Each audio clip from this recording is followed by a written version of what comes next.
This episode is really for the writer who has been burned before. You've worked with other editors maybe, and you feel like you are stumbling your way through the dark. You don't know who you can trust, and you're terrified of, at best, wasting your time and money, and at worst, being taken advantage of.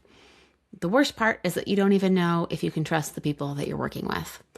Today's episode will outline a clear litmus test for evaluating editors, red flags and green flags to watch for, and what to do if you're paralyzed and don't know where to go next. Let's get into it. You are listening to the Memoir Method podcast, the place for writers, readers, and anyone who appreciates the collective power of our stories. In this podcast, we explore the impact of memoir alongside an examination of writing techniques and strategies used in the genre. Whether you are a writer looking for inspiration and guidance or a passionate reader seeking meaningful connections through shared experiences, the Memoir Method podcast is your go-to conversation spot. I'm your host, Charlotte, editor, writer, and the heart behind Charlotte Writes. Let's get started. Okay, so you have finally worked yourself up to pay a real editor. You found someone with a pretty website. Maybe you talk to them a little bit. You send them your manuscript. You wait impatiently, nervous but excited. And then when you finally get your work back, you're dumbfounded. You're reading through that editorial letter, realization dawning that they didn't get you at all. They completely missed the point. And sure, maybe you're not as clear as you need to be, but isn't that why you're hiring someone? Then you get into the actual document. Red lines everywhere, suggestions that completely miss your voice, and comments that may feel like a gut punch. This was not the experience that you signed up for. You hired an editor to help you find clarity, not to feel smaller. You don't trust what you've written, and you sure as hell don't trust yourself anymore. I can paint this picture clearly because I have worked with several writers who have had this experience. Many writers I have edited and coached come to me skittish because of a less than ideal editing experience. So I'm not here to dunk on my fellow editors. We are trained to do our work, and most of us do it well. Also, not every editor will be a good fit for every writer. This is not a regulated industry. Memoir editing is different from fiction editing, is different from PhD dissertation editing, right? There's a lot of layers to this work. One of the threads that I balance as a memoir editor is being encouraging and validating while also being honest about what work is required to elevate the manuscript. And this is honestly where I realized that my approach to editing really is a blend of actual editing with active writing coaching. So I have a litmus test for you as you are evaluating whether or not an editor could be a good fit. If you have already paid an editor for work, this is how I want you to evaluate their feedback. Does their feedback make you think about the possibilities for your memoir? Does it activate your brain? Do you start thinking about the writing? Do you start feeling creative? If so, this feedback is likely helpful feedback that you should consider. Or does it make you feel like a crappy writer? Do you feel ashamed or stupid or belittled? Do you feel frozen in your progress? And if you think that editors don't really give shitty feedback, I have read notes from a writer's former editor that would prove otherwise. It happens. Some editors really do not have tact, do not have bedside manner. That is a key skill in this profession, especially with memoir. It happens. It shouldn't, but it does. So if you have feedback that makes you feel like crap about yourself, this feedback is not helpful. It's poorly timed. It's poorly delivered. If this is the case for you, then note how the feedback made you feel and try to determine specifics about what didn't work for you.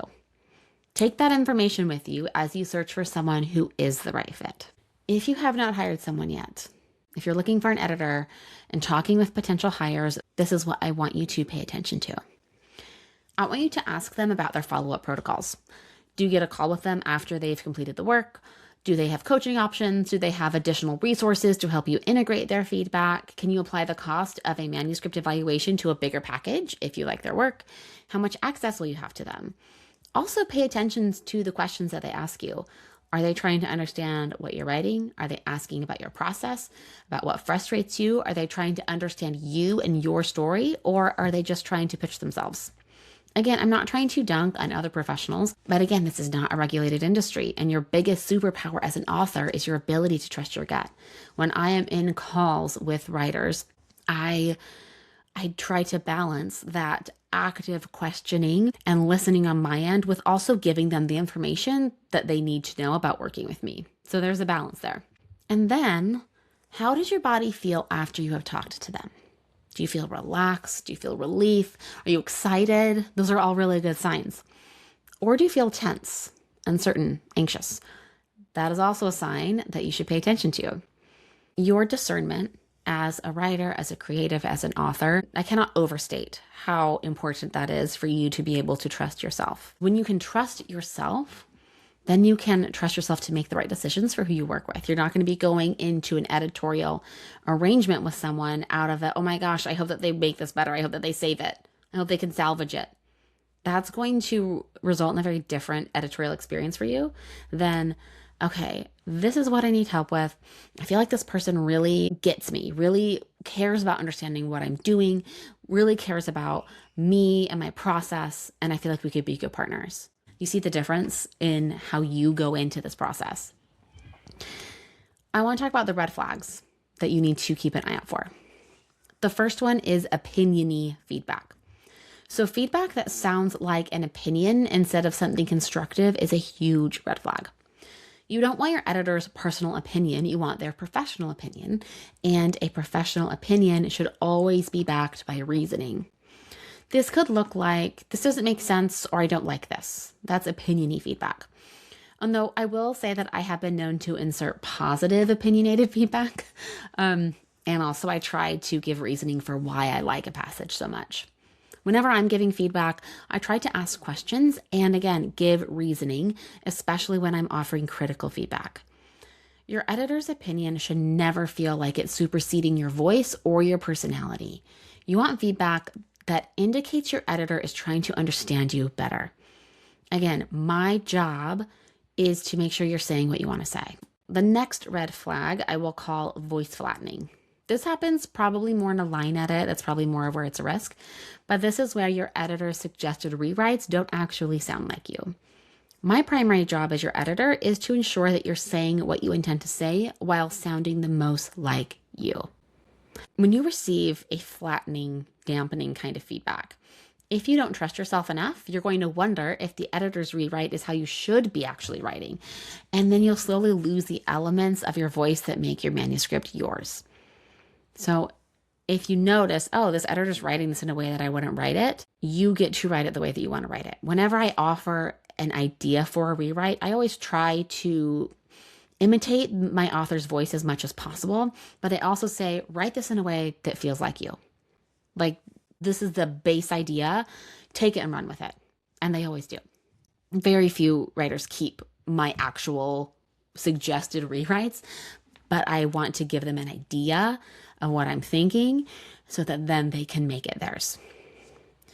Another red flag is no reasoning behind the feedback. I mentioned this back in the first red flag, but your editor should have reasons for every piece of feedback they give.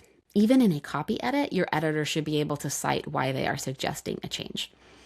Without reasoning, feedback is going to feel vague and it won't actually empower you or give you ideas for how to improve the passage. This type of feedback, if you're unaware that it's there, is a shoreline back into the rewrite loop. You want your editor to insert their clarity, their expertise in their feedback to you, and you want them to be able to back up what they're saying. So a good editor can give feedback, positive or negative, and give evidence to back it up.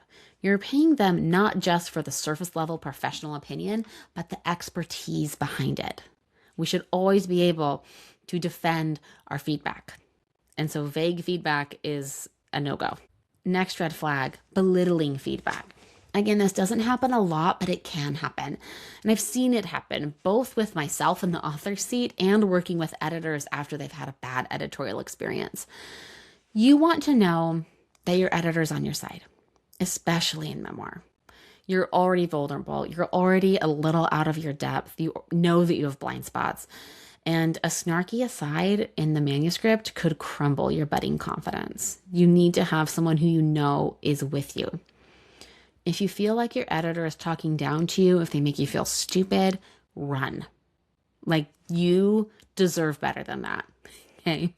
I will get so defensive on behalf of my writers who have had bad editing experiences with mean editors, because that is not appropriate. It's not professional.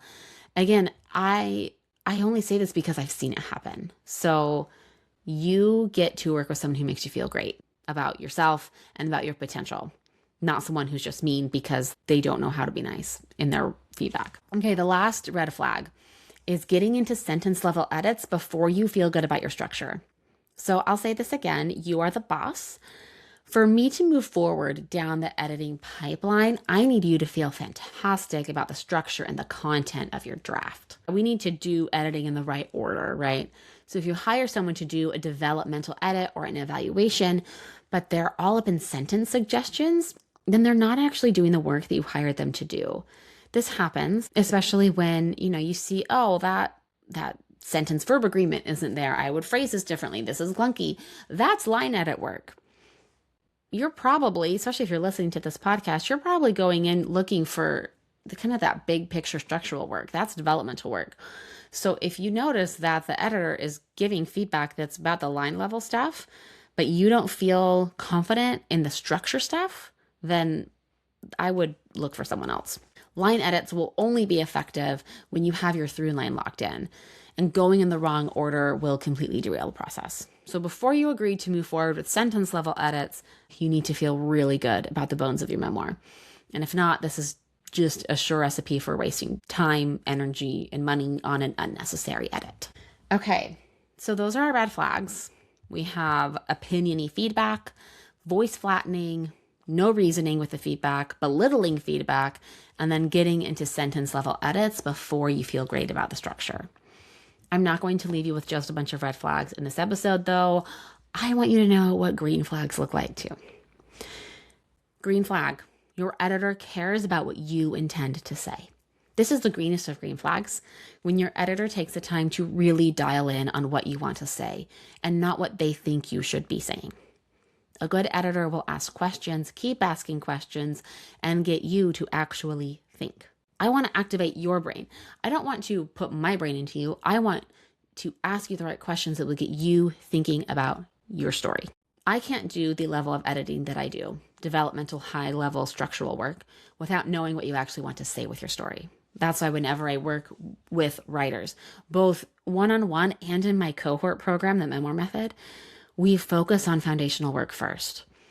If your editor is taking the time to figure that out with you, that is fantastic.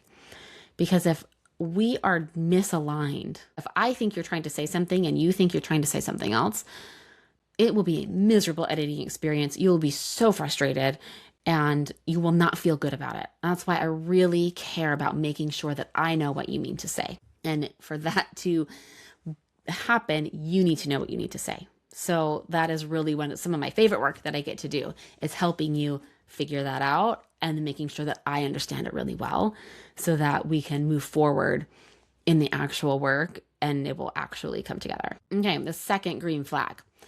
They ask hard questions with compassion. I am not going to coddle you, and I'm also not going to be mean. And this goes back to an editor who has reasoning behind their feedback. This reader could perceive this in a way different from what you intend. Have you considered it approaching from this way? You see that? Like, it's not saying, oh, this doesn't read right. I'm saying, hey, this might not be what you want. Have you considered this instead?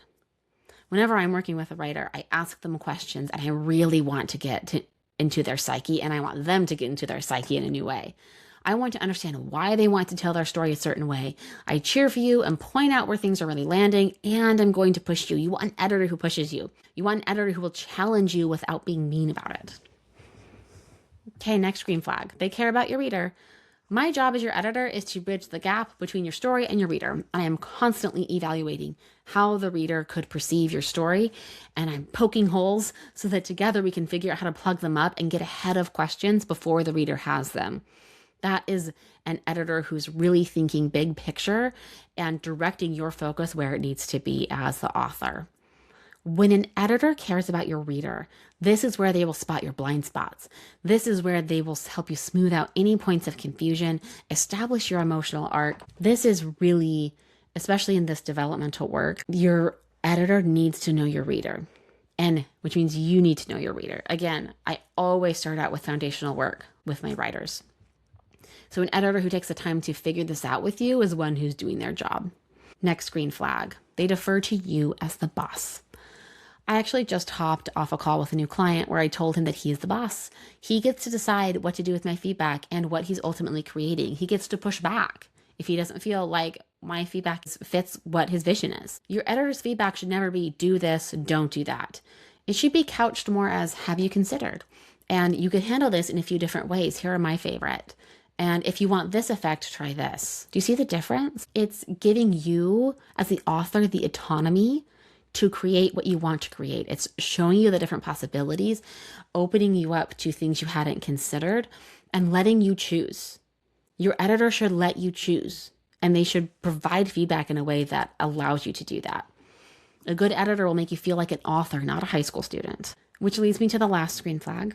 You feel more like an author when you work with them. Any of my clients listening to this will roll their eyes when they hear me say, but what is happening in your body? I ask that all the time when I am reviewing their work. I want you to pay attention to how your body feels when you are interacting with your editor. Do you feel more creative?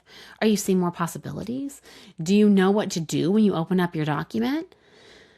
To be honest, so much of my work with writers is this type of mindset, is really helping them tap into that creativity, not just what to do, but how they come at it, how they think about this. Like, how can we get you obsessed with what you're writing? Why are you feeling discouraged about this section? Where are you blocked? And working through that activates your author self. I want you to feel like an author. I want you to be obsessed with what you're writing. I want you to talk about it all the time. This is the work of a good editor. And I say, I think I'm a very good editor. I know it. I know I'm a great editor. And I know this because when I work with writers, their creativity comes back online. They start thinking about their story in a new way. They start showing up to our calls differently. My writers really believe that they can do this. Maybe they didn't start out our work that way, but they sure as hell do when we're done. And that is what I want you to experience with your editor, whether that's with me or someone else. If you feel empowered, creative, and relieved after working with your editor, then that is the best green flag. So, our green flags: your editor cares about what you intend to say. They ask you hard questions with compassion. They care about your reader. They defer to you as the boss. And you feel more like an author when you work with them. Maybe you're someone who has already been burned by an editor. Again, this actually happens a lot with my clients. I'm often not someone's first editor. So let's talk about this. If you have spent thousands of dollars on editing that didn't help, first off, I'm really sorry. That's really, really frustrating. And that's really, really discouraging. You are not wrong for being cautious and skittish about moving forward with someone new. I understand. Here's what you do. If you can stomach it, read through their feedback one more time. Do this when you're feeling more emotionally neutral, not when you're feeling really charged. And as you do this, identify the feedback that is clear, feedback that is vague, feedback that is mean, and feedback that is helpful. Pull out only the notes from this editor that activate your creativity. Maybe you'll find a couple, but maybe none. But go through and try to be objective about, okay, does this actually get me to think creatively about this? Pull out what's helpful, and then identify what you are still feeling wobbly on. What did you wish you had more feedback on, or wish that you had more resources for figuring out? Identify what you actually need support with, and then find support. Find a different editor. Again, maybe that's me. I would love that. I would love to work with you. Maybe it's someone else, but find support with those green flags to help you build up where you are feeling shaky. Hey, you get to do this. You get to do it well. What you get to do first and foremost, especially after having a not great experience with an editor, is to decide the experience that you do want, evaluate explicitly where you need support, and advocate like hell for your story and who you are as an author. This is really where you get to practice resiliency as a creative. This is so important. This is going to show you who you are as an author and as a writer and how much you really do care about this work. And if my guess is correct, you care a lot. That's why you're listening to this, even after being burned and discouraged. You really care. And so you deserve to advocate for yourself and for your story. Yes, you had a shitty experience, and you also deserve to have a better one. As your editor, I love supporting you. I love getting into the nitty-gritty with your story. I love asking hard questions. I love having deep conversations with you and understanding why you care about your story so much, what conversation you want to have. I love getting to know your reader.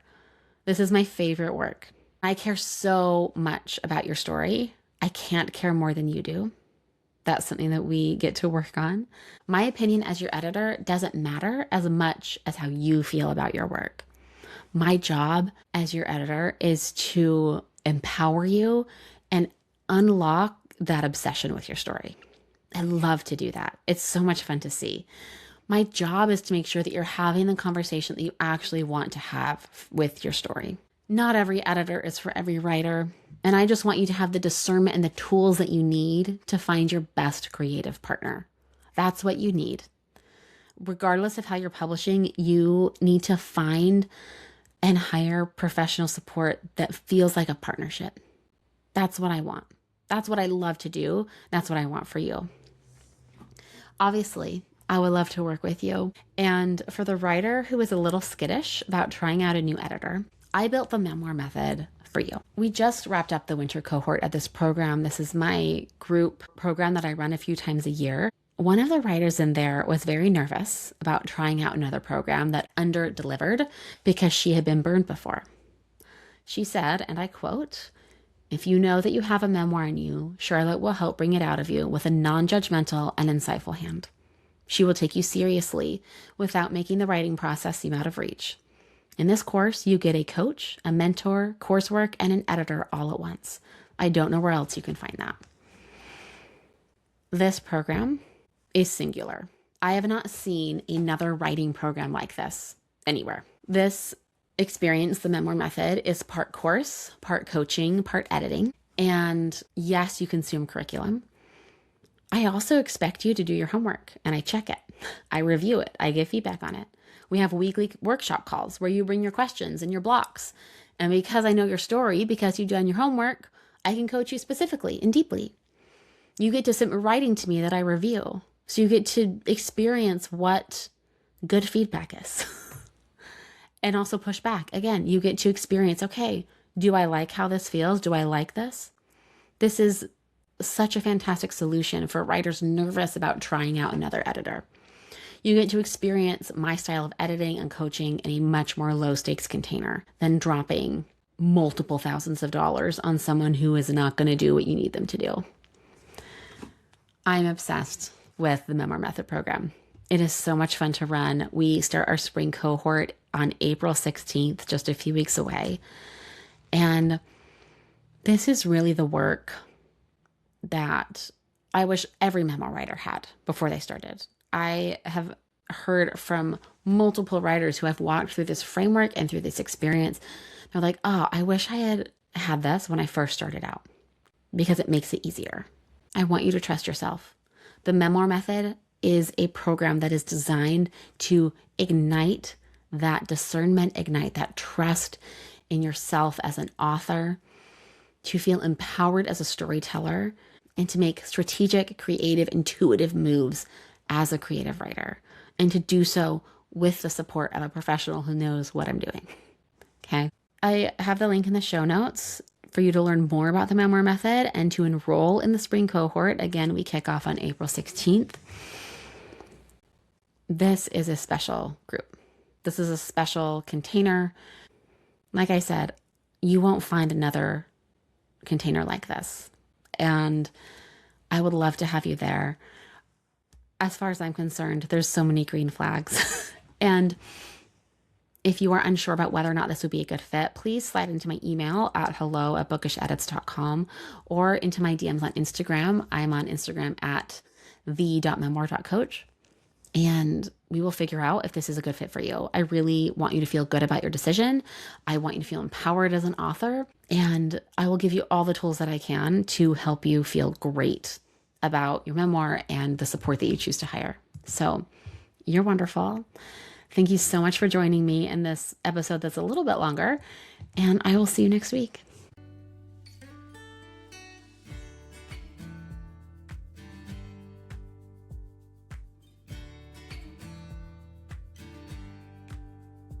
You've just listened to an episode of the Memoir Method podcast. The Memoir Method podcast is presented by Charlotte Writes. If you liked what you heard, the best way to support the show is to subscribe through your preferred podcast player. And if you're feeling especially inspired, I'd love it if you left a 5-star review on Apple Podcasts. Leaving a review really does help other readers and writers like yourself find the show. If you want to continue the conversation, you can find me on my website at charlottewrites.co or on Instagram at charlottejanewrites. Thank you for tuning in. I'll see you next time. And remember that you have a story that matters.